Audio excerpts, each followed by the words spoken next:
Welcome to Hustle and Pro Season 2, talking sports in Frisco from youth to pro. Now here's your host, Kelly Walker. Welcome to this episode of Hustle and Pro. Thanks for joining us. So we are wrapping up our conversation on The Last Dance. We've got a new guest with us today to give his perspective. So Malcolm Farmer, the president and general manager of the Texas Legends, is with us today via Zoom. Thanks for hopping on, Malcolm. Anytime, Kelly. We're excited to jump into this and talk some Last Dance. Yeah, so you've got to fill Chad Brown's shoes. He's given us his perspective the last few episodes. That's funny, literally fill Chad Brown's shoes. He's got some big shoes, so I don't know if I can do that. But look, I'll do what I can here to provide some value. Fantastic. And we also have Fred Hammond. He's back again for the third episode in this series to chat with us. So let's jump in. We've got a lot to cover because we're going to wrap up episodes 6 through 10 here in the next several minutes. So in episode 6, we really dive into Jordan's gambling. So they talked to us about him going to Atlantic City, I think it was, before a game 2 of an Eastern Conference Finals. And they lost that game. And they talked to his teammates and everybody about how that affected them. And then he comes back, and of course, nothing less you'd expect for the next few games, that he's back better than ever for those games. So you guys we all knew about Jordan's gambling before this, but did this shed any new light on anything or give you a different perspective seeing it on the show? It gave me a perspective of how the media reports and the accusations, if you will, that Michael Jordan took, actually, I think really brought that team closer together. They kind of, used it as a rallying cry quite a bit. And if I recall correctly, they had lost the first 2 games of that series. And if I recall correctly, they won the next 4. So if anything, it may have worked against the Knicks and their hopes of finally advancing to finally defeating MJ. Yep, and that kind of feeds into this next topic they show us. So we talked a lot about confidence and the just insane level of confidence that Jordan had to pull off some of the things that he was able to walk the walk. So they really detail the finals versus Suns with Charles Barkley even saying that he played the best that he could and he just flat out couldn't beat Jordan. But they show us the series when the Bulls go up 2-0, and then the Suns got game 3, and I think it was a triple overtime. And then the Bulls come back, and then the Suns come back, and all this. So it's back and forth. And MJ talked about how he only packed 1 suit. Like, he's not going to play more than another game there, right? He's playing 1, they're going to win, and they're going to come home. I loved that. I thought that was really interesting to really see that confidence. I don't know in this day and age if that's how it works anymore, who packs what for who and what they take on road trips. But what do you guys think about that level of confidence, knowing like we're not staying there for 2 games, right? Yeah, the thing with Michael Jordan is he always backed it up. He'd make the comments. He was serious. I think the teammates took note that Michael's serious right now. We all have to play to the level of 1 suit performance, or else it's going to be unpleasant. But again, as Michael always did, he backed it up, and they win, and he only needed 1 suit and went home with the championship. Yeah, no question. It's something that you hear occasionally during the NBA playoffs now, even today, of players packing 1 suit. Pat Riley has been quoted with that a few times. And, I think that one of the unique things is you can kind of tell when it's a player or a coach just talking. They're saying it, and with Michael Jordan, I think that be it because of fear or be it because of the respect that his teammates had for him, or be it because they knew how serious he was, I don't think it was ever perceived as just talk. When he said that, I took it as his teammates would be like, okay, if we don't have that same mentality, not only might we lose, but even worse than that, Michael Jordan may be coming after us. Yeah, like it was a command, more of a command. It brought a reality to them very quickly of we're going to bring everything we have into Game 6. Yeah. Okay, and I said Charles Barkley in there, and God love Charles Barkley. I think it's really interesting that he flat out just said, kind of at that moment of admitting, like, he was just better than me or us as a team. which is hard. I feel bad for Charles Barkley over the years, but I love him all the same. I don't think you feel bad for Charles Barkley. He's doing just fine. I know he's doing just fine. He's a lovable guy, and I don't know. But that's part of what makes Charles his authenticity. He says what he really feels. He's not putting on airs for anyone. Right. I mean, that's just what he does. Right. That's his chick. Okay, I know that was a quick episode 6, but I'm excited to jump into 7. I think 7, 8, and 9, these are some of the best moments of this whole series. So I feel like episode 7 was kind of the dad episode. They really explain how Michael loses his father in 93, his father James. Personally, just so y'all know, this was really big for me. I lost my dad June of 93. So to watch all this backwards, looking at these dates and just reliving these moments, for me personally was really interesting connection to watch during this. And my dad was also my sports guy. He was my coach. He was the person that taught me everything about softball and baseball and watching sports on TV and all these other things and coached us. So this was a really important episode to me.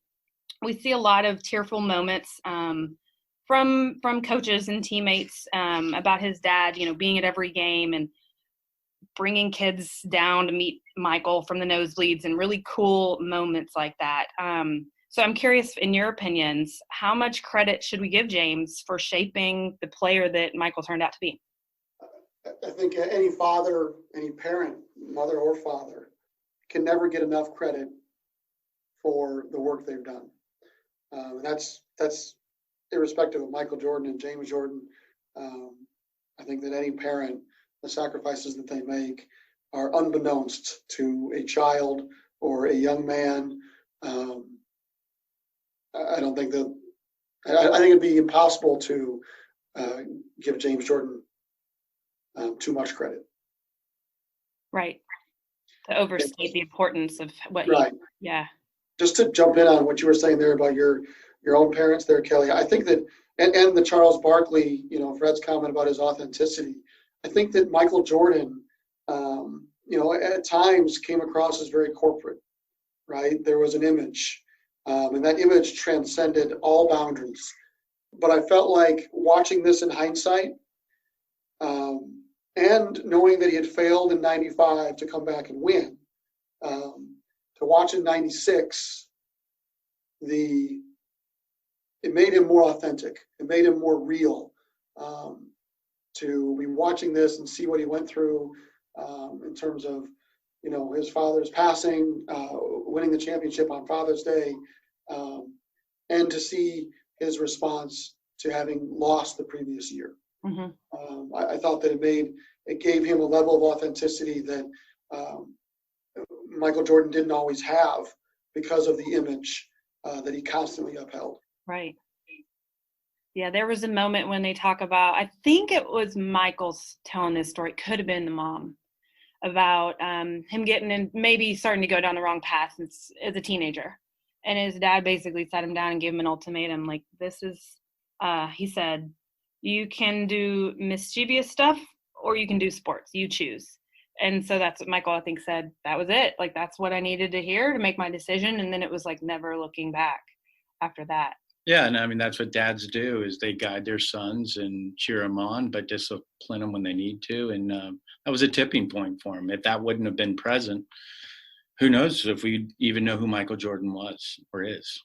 Yeah. Do you think it's fair to say that the death of his father, took the passion out enough right then and there that it forced him into retirement? Or do you think there were so many other factors at play? Do you think that was a huge factor for him? The one factor? I think it was a combination of a number of things. I mean, so much pressure, so much scrutiny, so much you're going to have to do it again and again and again. Then dad dies, and it's just, I need a break psychologically. I can't continue at this intensity. And I think that was probably what it would be, or that's my perception of it. It may have been the straw that broke the camel's back, but there was an awful lot there prior to that was pushing him towards baseball and towards trying something new.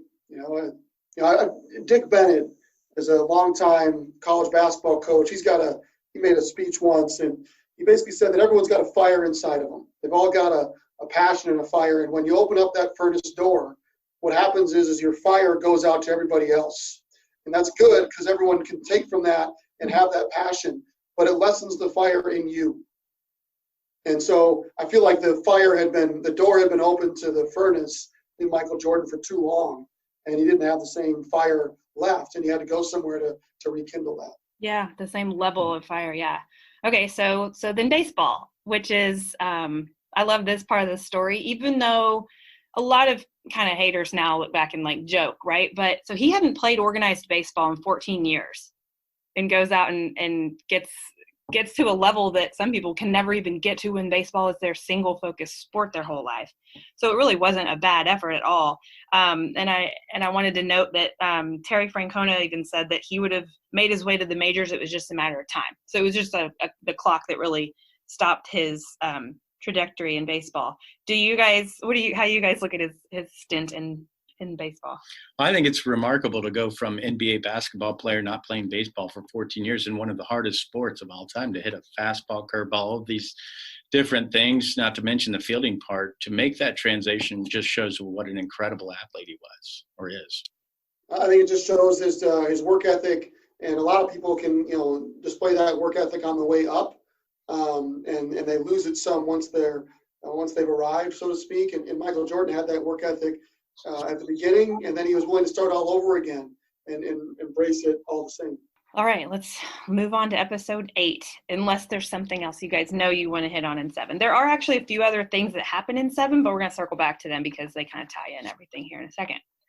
So episode 8, we see a lot of examples that we've seen throughout the whole series of sort of that trigger effect when somebody just says or looks at you the wrong way, and Michael takes that as his, going back to your Malcolm, your example, his fuel to just turn it on and kind of destroy them. So we see like BJ Armstrong, that Michael destroyed the Hornets after BJ kind of got under his skin. And I had to look this one up. I forgot this one, but LeBradford Smith. So he scored 37 points, and Michael had said that after the game, he said, "Nice game, Mike." That was it. And then it made him mad enough to where after that, the next night, he goes and scores 36 in the first half. And then he comes back later and admits that he made that up and that he didn't ever even say anything to him. It's just kind of like he made up his own fuel, right?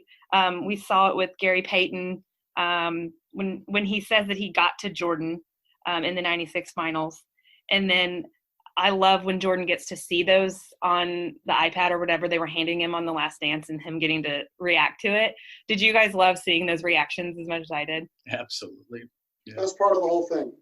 Of seeing what he thought, like if he saw a clip for the first time, like this Gary Payton example, right? Getting to just see his actual reaction. And it was always the same thing. It's just like, that's what I do. And like, it's almost his kill.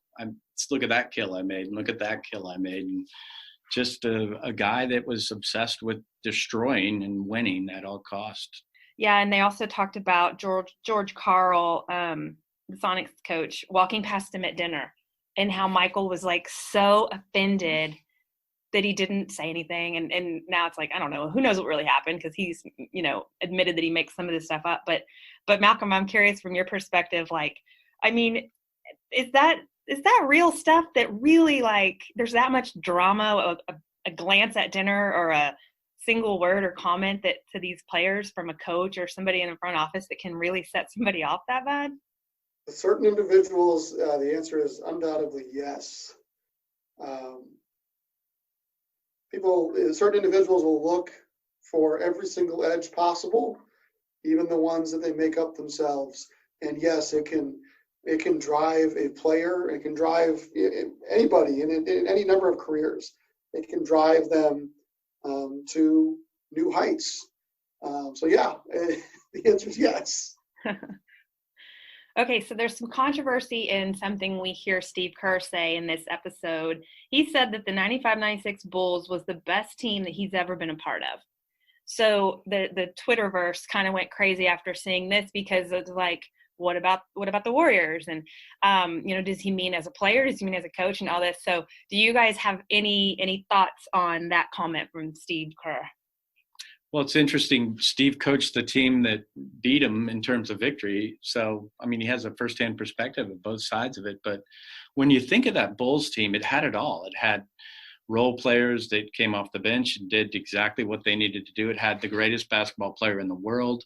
It had motivation from, Michael Jordan's leadership. And it just, to me, you had it all on that team. Whereas Golden State, I don't know, it's a different style of basketball than that team was. It was, to me, that team was more of a basketball team than a 3-point shooting team like the Golden State Warriors were. So my viewpoint is that it was the Bulls, not the Warriors, but that's controversial. I think Steve Kerr knows that it don't mean a thing without the ring. I think he knows. And that team that won more games, they didn't win. At the end of the day, they didn't win it. And Steve Kerr knows that you gotta finish the deal. Yeah. To have that title. And while we're on Steve Kerr, it kind of bounces around a few episodes, but we saw like the interaction when Michael fouled him. I think it was a practice, right? And then Kerr kind of punched him in the chest a little, and then Michael like actually punched him, like hit him. And then after practice, he called to apologize, and then they were okay after that. I think Steve Kerr said they were fine going forward. They had mutual respect, but it kind of needed that needed to happen for Michael to understand that he was going to take this role seriously. I think Michael said he likes to toughen up his teammates, and that was evident with Scott Burrell over and over, I think, in a couple of these episodes. And then we also get to see the personal side of Steve Kerr's story with the similar story of his dad. And that impact, I had no idea. I don't know much about Steve Kerr's background, so you guys might have. But was that news to you guys too, or did you all know that back when it happened? Malcolm, I was aware. Steve Kerr's got a whole lot of levels to him in a very great way. So I've been aware of that story for a long time, and there are certainly some stories out there of, the abuse that Steve took as a college player following the death of his dad from rival fan bases. And Steve Kerr's got a tremendous perspective on life. Yeah, it made me, because I don't know his backstory, it definitely made me respect his sort of full circle journey a lot more. I want to dig in and learn more about him because of it. I thought it was hilarious when Steve Kerr said, I was just as competitive as Jordan. I just couldn't back it up. That cracked me up. Right. Got to admit it. Okay, so jumping into episode 9, we see there was a lot here, and you guys jump in if there's something you want to expand on, but we see the story of the Pacers kind of being one of the toughest opponents for the Bulls. And we get to see Reggie Miller and how they locked horns a lot, and really for a long time. I think it bounced back and forth a lot. This is where some of the times, if I wasn't focusing too well on the dates, I kind of got lost in the order of things. But I mean, they were talking about spanning all like 93 to 98. But this is where the "don't ever talk trash to Black Jesus" came into play here, which was interesting to hear from their perspectives, right? And how just that rivalry lived on for so long. Are they still like that, or are they okay now? I couldn't tell. What do y'all think? I would venture to say that Michael Jordan doesn't let any grudge or any slight ever go. I mean, I think that's one of the takeaways from the whole thing. You mentioned the Pacers series, and I can remember where I was watching Game 7, and there was real doubt. I was a Bulls fan, but there was real doubt during the course of that game that the Bulls were really pull it off. And it wasn't pretty, but at the end of the day, they persevered. And but yeah, in terms of the Black Jesus comment and the relationships amongst those guys now, I mean, I would venture to say that Michael Jordan I'm sure he's sociable and he's nice, but I'm sure you see it when he handed over that iPad.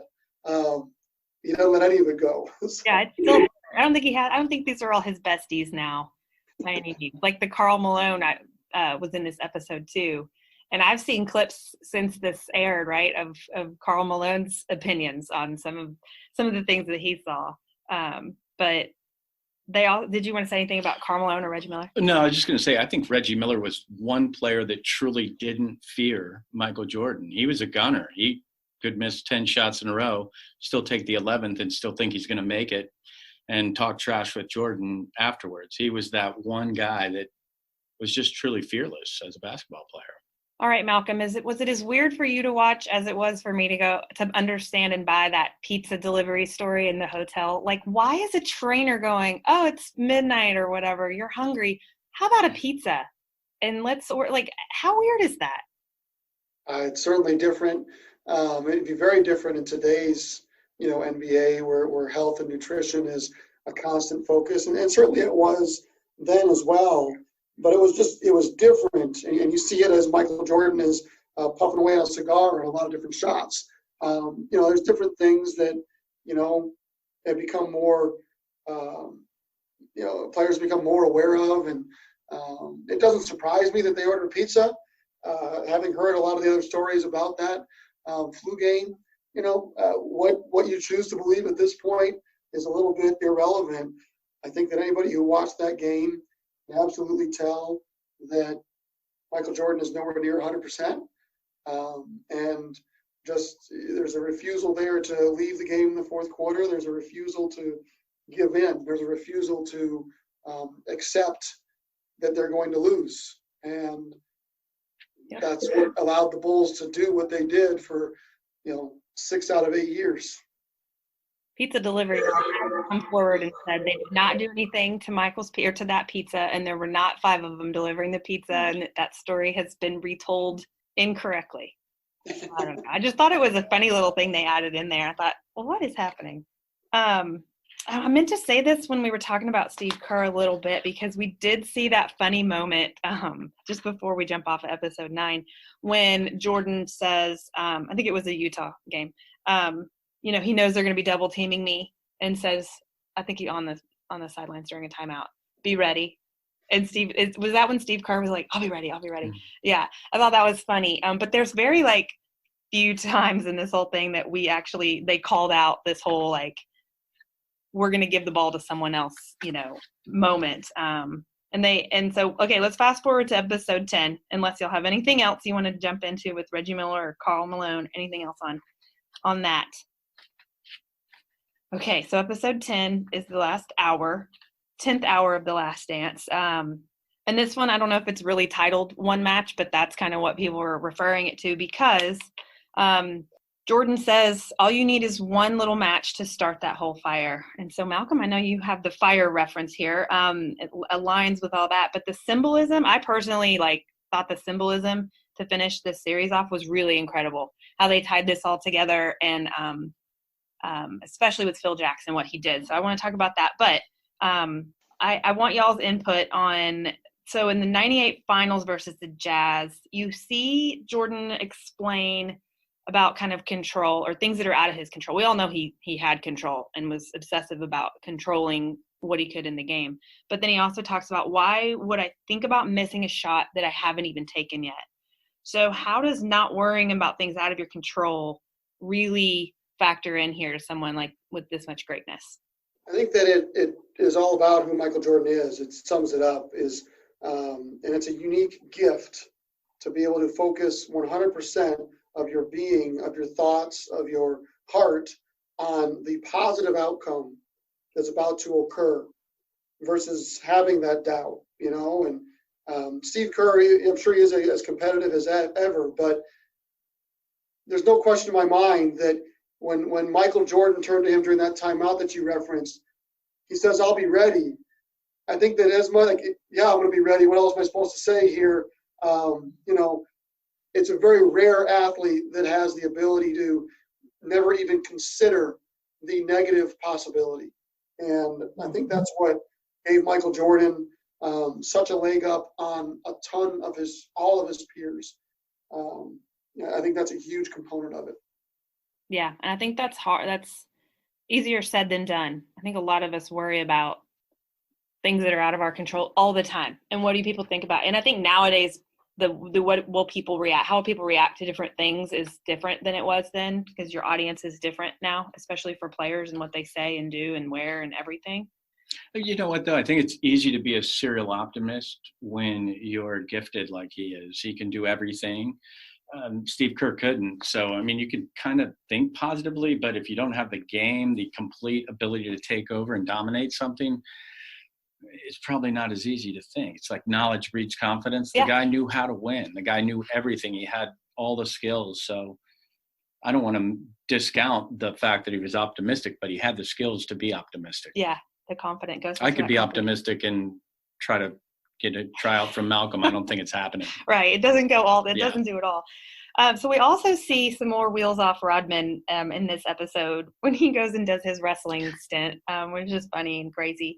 And we see Scotty's back problems really like nearly crippling him in that last game. And Jordan saying, I just need you out here. I just need you as a body. I need you to be out here.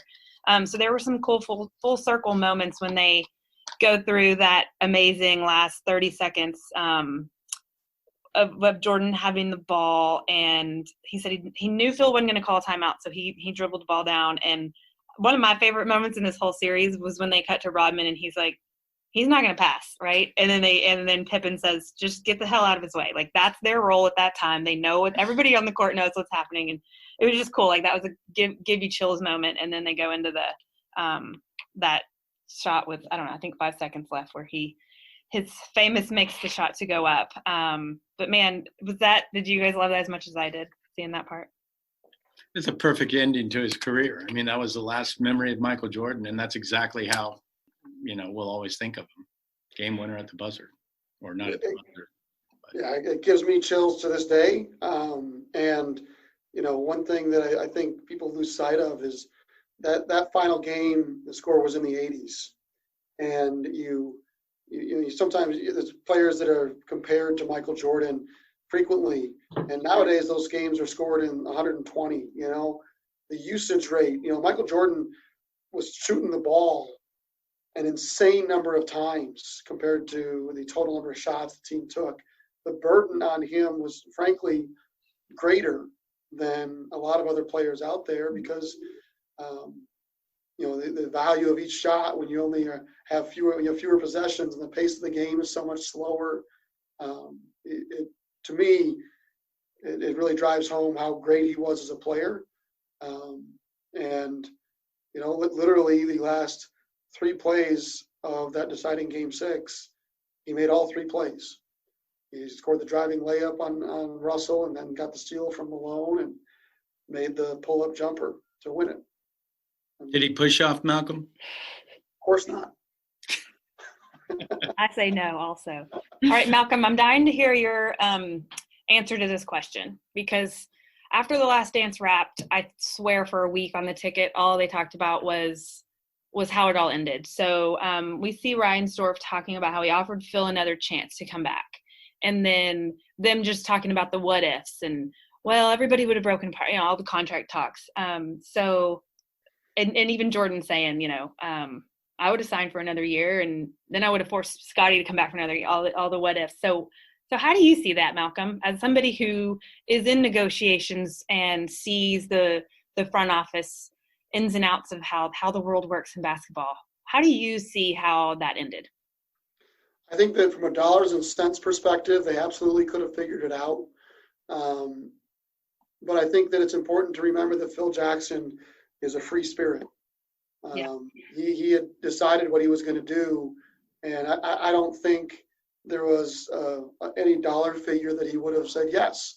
I think he had decided that he was done. This experience, this journey with the Bulls had run its course. And I think with that, Jordan had made it painfully clear.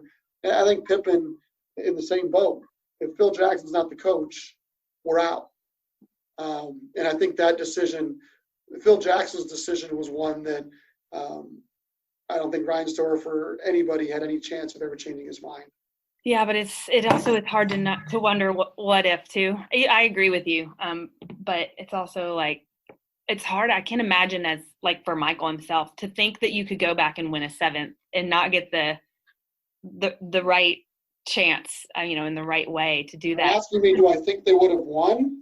Sure. Well, I can ask you that. I absolutely think they would have won number 7. Keep in mind it was a shortened season. They probably would have rested a lot of guys. They wouldn't have had necessarily the same wear and tear on the total year.